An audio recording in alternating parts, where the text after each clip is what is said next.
এত বড় একটা অনুষ্ঠান করলো ইন্দো বাংলা প্রেস ক্লাব এবং খুবই ভালো লাগলো। আর আমাকে ইনভাইট করার জন্য আমি আরো খুশি, তাদেরকে কৃতজ্ঞ।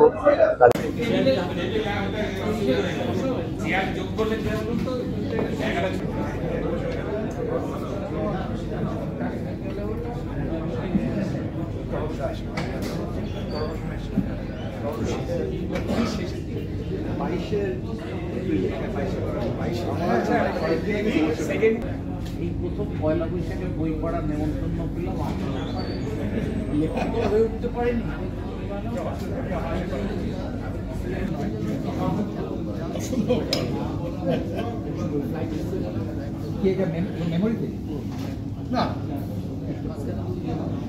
বাংলা প্রেস ক্লাব এবং খুবই ভালো লাগলো। আর আমাকে ইনভাইট করার জন্য আমি আরো খুশি, তাদেরকে কৃতজ্ঞ।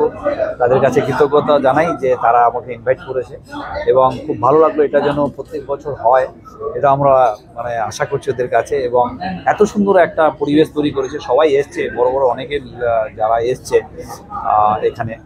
এবং এটা যে বিগত আরো সামনে যে ইন্দো বাংলার যে আপনাদের প্রোগ্রামগুলো রয়েছে বা আরো কিছু করা যেতে পারে, সেজন্যই বোঝা গেল যে এরকম একটা ইফতার পার্টি করে একটা সবার সাথে একটা মেলবন্ধন একটা তৈরি করা এবং বাংলাদেশ বা ইন্ডিয়ার মধ্যে যে সম্পর্ক আমাদের আছে সেটাকে আরো দৃঢ় করা, এটাই বলা। আজকের দিনে খুবই ভালো লাগলো। তো সবাইকে ঈদের মুবারক, অ্যাডভান্স ঈদ মুবারক দিচ্ছি এবং সবাই যেন ভালো থাকে। আমার নাম মন্তর সরকার, আমি ফিসকো স্ট্রিটের মার্কো স্ট্রিটের ওয়েলফেয়ার সোসাইটির একজন কর্মী।